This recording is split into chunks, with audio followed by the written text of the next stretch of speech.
In my last video, titled What is a Fascist?, I discussed what a fascist isn't. Notice those quotation marks in the title, lol got 'em. The point of that video was to go over the long list of things that are clearly not fascism, as in they cannot be found in the works of classical fascist political theory by Benito Mussolini, Giovanni Gentili, Alfredo Rocco, and yet these things are routinely and incorrectly called fascist by terminally online brainlets who don't know anything about politics beyond what their favorite talking head tells them to think. To these people, fascist has come to mean almost anything. Anything on the right, certainly. Anything remotely capitalistic, including liberalism, as dumb as that is considering actual fascist economic thought. Anything that has even a whiff of the non-material, as Marx's historical materialism demands that only material conditions are factors in historic events, and that ideology is always secondary, which is clearly stupid. And yes, anything that's funny, because the issues of our time are so serious that there cannot be any levity, because levity means taking a break from being an always-on, always political agent, and as we know, everything is political. Now that sounds like crazy talk. Surely even the most extreme of leftist activists have downtime. And yes, they do, but to the extent that they do is the extent to which they are hypocritical, because this is the natural end result of their politics. Let me show you how. This tweet went viral last week, and it's a centerpiece of what I'm talking about. Conspiracy theories are everywhere, and people don't understand how harmful they are. Check out this chart. At the bottom, we've got grounded in reality, and the first section is labeled things that actually happened. And yeah, these are real events that were covered up and then later revealed to be true. Nobody's gonna argue that Nixon had his slammy paws in Watergate, or that the FBI spied on MLK, or that the government experimented on black Americans in Tuskegee. This is all stuff that we have proof for. Right above that is the speculation line, and the next section is labeled We Have Questions. Here we've got unsolved mysteries, or at least stories with some unknown components, like Epstein didn't kill himself, the Iran-Contra affair, and UFOs. The next section is above the leaving reality line, with the implication that the creator of this graph believes everything above this mark to be untrue. This section is titled unequivocally false but mostly harmless, and contains some really goofy stuff, like how Prince Charles is a vampire, Ted Cruz is the Zodiac Killer, and Elvis lives. Next up, past the reality denial line, is dangerous to yourself and others, and this is where some things start to get weird. Okay, Antifa did January 6th is obvious nonsense, and people who actually believe that are just huffing copium. Additionally, I highly doubt that vaccines contain microchips, but as far as I can tell, it's really only extreme crazies who actually believe it. Most people say it as a joke. It's a meme. It's fun to LARP as somebody who's crazy, especially online. Same thing with the moon landing being fake. Same with jet fuel doesn't melt steel beams. That's literally a 4chan meme. Same with soy boys. That's just a funny observation showing a mostly coincidental connection between soy consumption and effeminate men on the left. What the fuck, Biden's a robot? Who has ever said that? If he was a robot, you think they put something faster than a Pentium 2 in his brain. And a lot of these are just odd. The US presidential election was stolen is way up here, presumably referring to 2020, but if this chart were made in 2016, I guarantee you this person would put that right at the bottom, because Randy Lefty Twitter accounts absolutely spent years screaming about Russian interference. And feral people in forests? That's actually true. Talk to anybody who's gone camping or hiking or trailblazing. It's reasonably common to walk off into the bush and encounter random homeless junkies who are just out there losing their fucking minds. Right at the top, past the anti-Semitic point of no return, no idea why it's suddenly anti-Semitic specifically, is the hilariously named section World Ruled by Supreme Shadow Elite, promotes hatred and violence towards marginalized groups.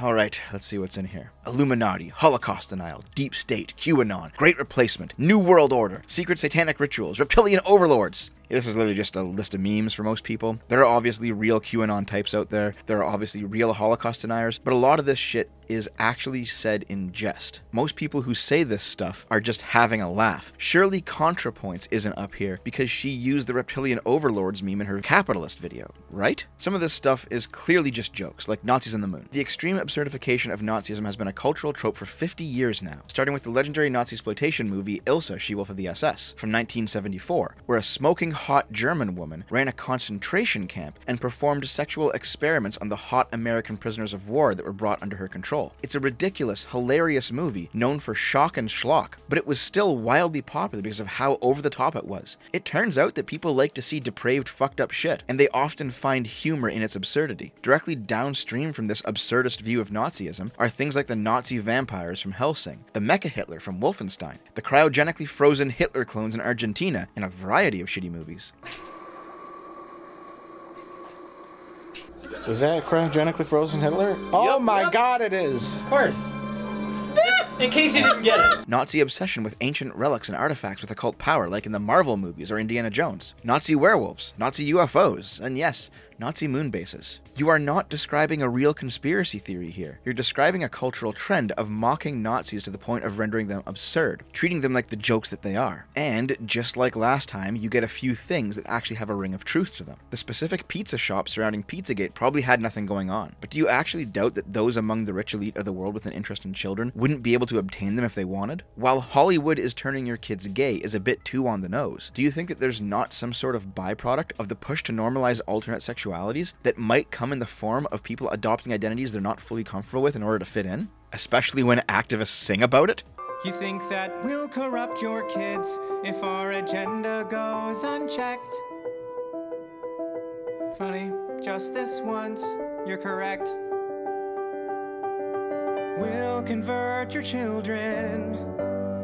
Happens bit by bit, quietly and subtly, and you will barely notice it. Are you really gonna say that cultural Marxism is a conspiracy theory, when academia even just 10 years ago had no problem talking about it and analyzing its effects? While nowadays everybody screeches that it doesn't exist, while citing sources of the people who are actually involved in it saying that it doesn't exist? This is some we have investigated ourselves and discovered we've done nothing wrong type of shit. You should notice that all of the conspiracy theories that ended up being true, but benefiting left-wing causes, are at the bottom of the chart, while all the conspiracy theories that ended up being true, but benefiting right-wing causes, are at the top. The more apolitical conspiracy theories are largely accurately placed, but when politics are at play, there is a clear bias. And the really crazy leftist conspiracy theories, the ones that absolutely do belong at the very top of the chart as well, like how America or the CIA or whatever has caused every single instance of socialism to fail, or that dark money is flooding in and preventing shitty progressive candidates from getting elected. All of that stuff is noticeably missing. It's not on the top, it's not on the bottom. It clearly belongs on the top, and if this person put it on the chart at all, she would have to put it on the bottom as per her biases, and that would be a glaring red flag, so I think she just left them off and hoped no one would notice. But the truth is, most people do not believe most of this stuff. Most people can understand that a lot of conspiracy theories are just fun schlock, fables that people tell each other to have a good time. This chart, in practice, acts as a list of these stories, with the approved ones at the bottom and the banned ones at the top. The ones at the top have been placed there because they delegitimize, depoliticize, and make light of progressive and socialist causes and goals. In my previous video, I showed a bunch of articles and takes, and it's time to go over a few of those in a bit more depth. Consider this.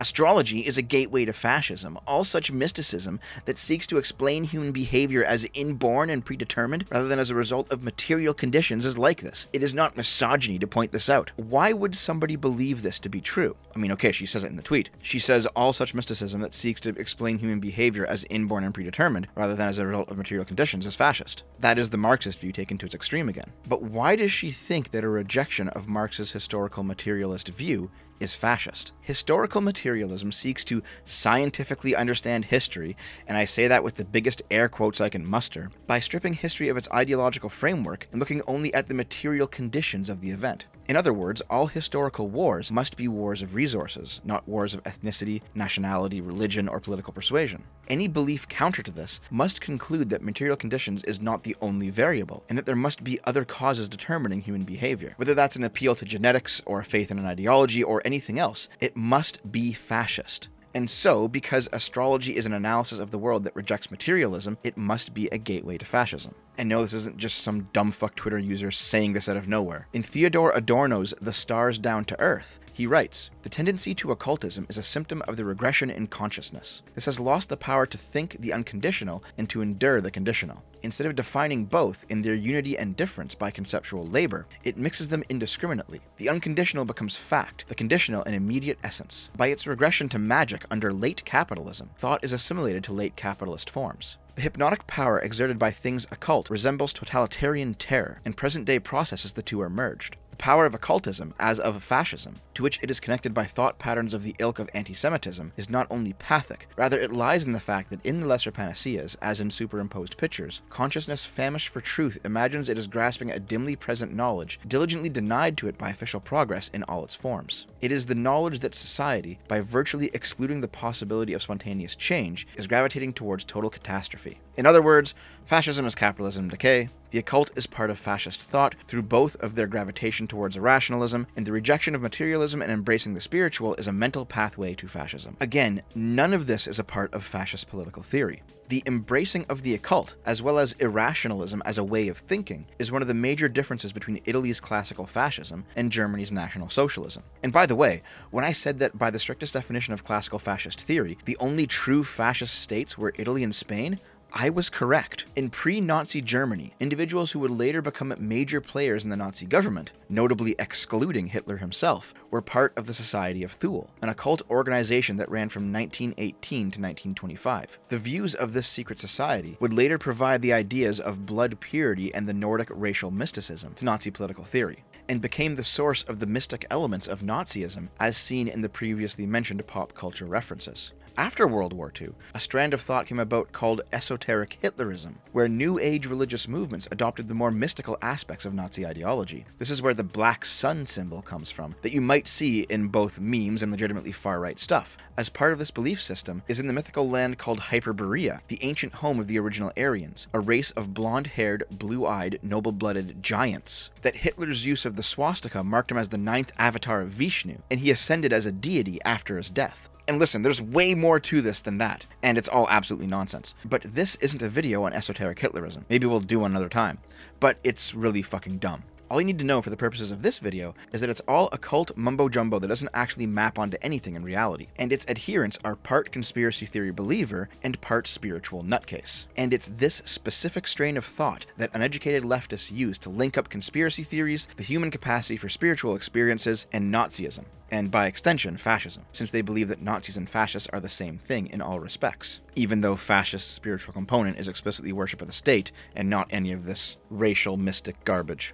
Oh, and also, a lot of this comes from Julius Evola's writing. So when people call Evola worshippers fascists, they're incorrect. But when they call them Nazis, that's actually got a lot more weight to it. They may not be economic Nazis, they may not be statist Nazis, but they are certainly spiritual Nazis. And this point is just for me personally. I recently played a terrible FMV game on stream called Black Dahlia, made back in the 90s, about an Aryan wizard who was given a final set of orders by Hitler to use a magic crystal once wielded by Germanic crusaders, the Black Dahlia, to take over the world and conquer America. The game is steeped in Nordic runes and old Germanic families and all that occult stuff, and it actually knew the difference between fascism and Nazism.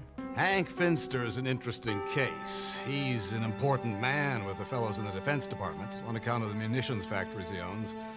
But he's not wound all too tight, if you catch my meaning. Well, it's always one thing after another with him. If it isn't the unions, it's the Reds. If it isn't the Reds, it's the Nazis. But he may have something there. Take a look at that invitation. Well, the invitation's a little unusual, but it looks like fascist propaganda to me. And that it is, son. Now, I'm not saying it's Nazi propaganda. There are 100 different organizations with fascist agendas, but this call to brotherhood could have come straight out of Hitler's Germany. Man, that feel when this garbage knows more political theory than people who claim to be politically engaged nowadays. Okay, that's enough dev ranting. At this point, you should now understand how the left conceptually links fascism, Nazism, spirituality, and conspiracy theory. However factually inaccurate that may be, you now get their logic.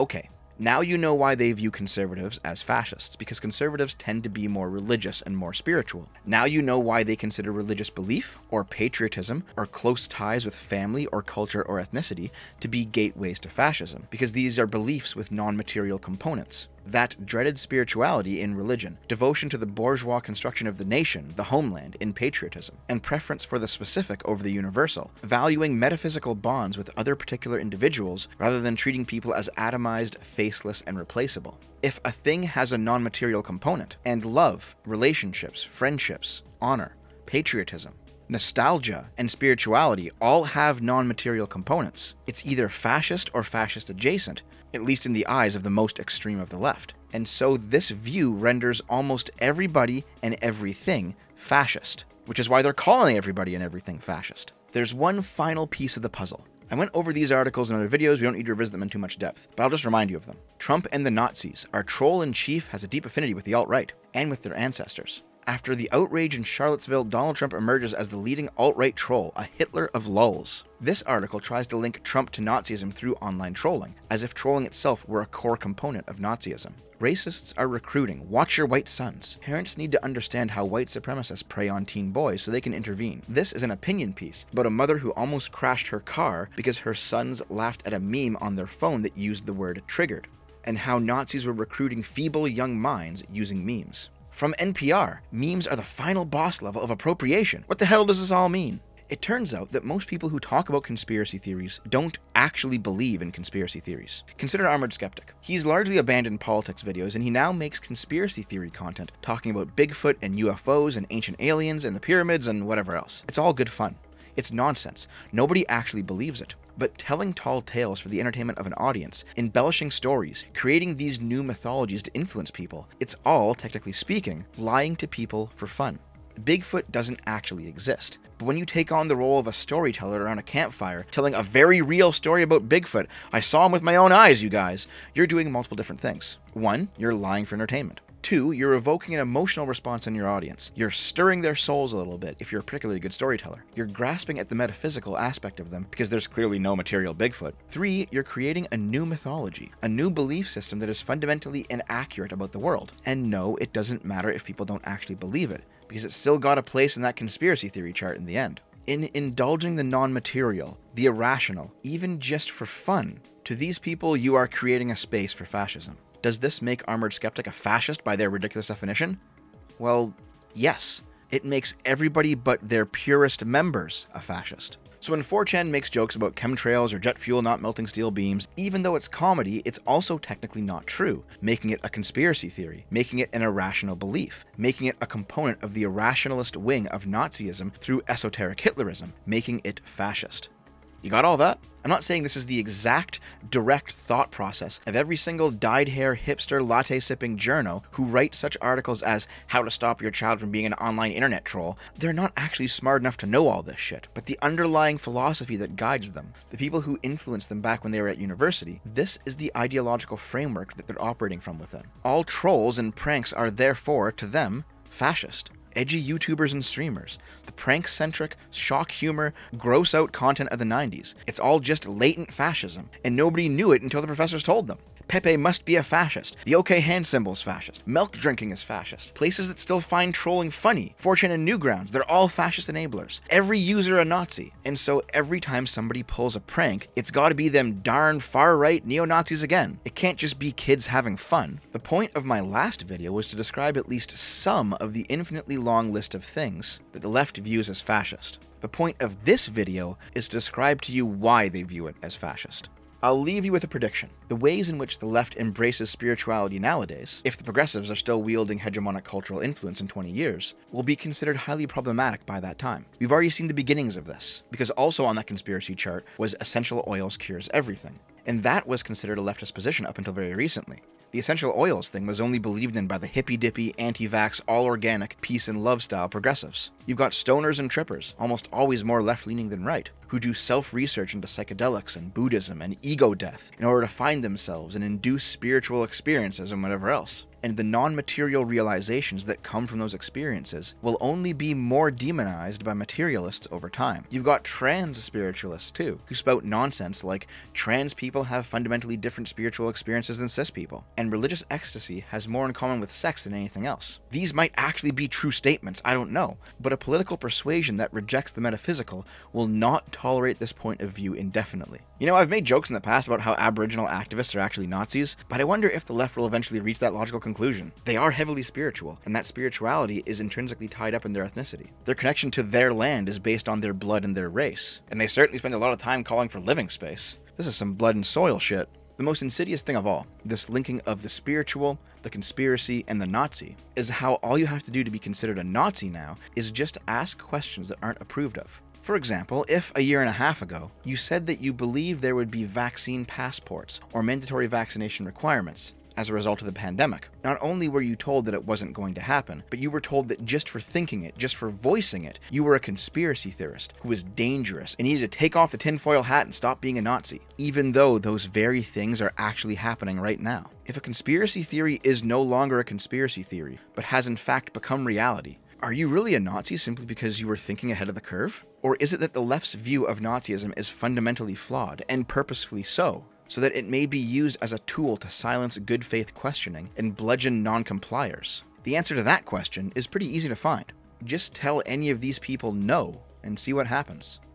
Alright guys, that about does it for me today. I hope you enjoyed the video, and I hope you excuse me for taking as long as I did. Hopefully you understand why the wait was required. I'm streaming tonight on the gaming channel, twitch.tv/gameboomers. Make sure you drop in, and I will see you there. Have a good one. I love you.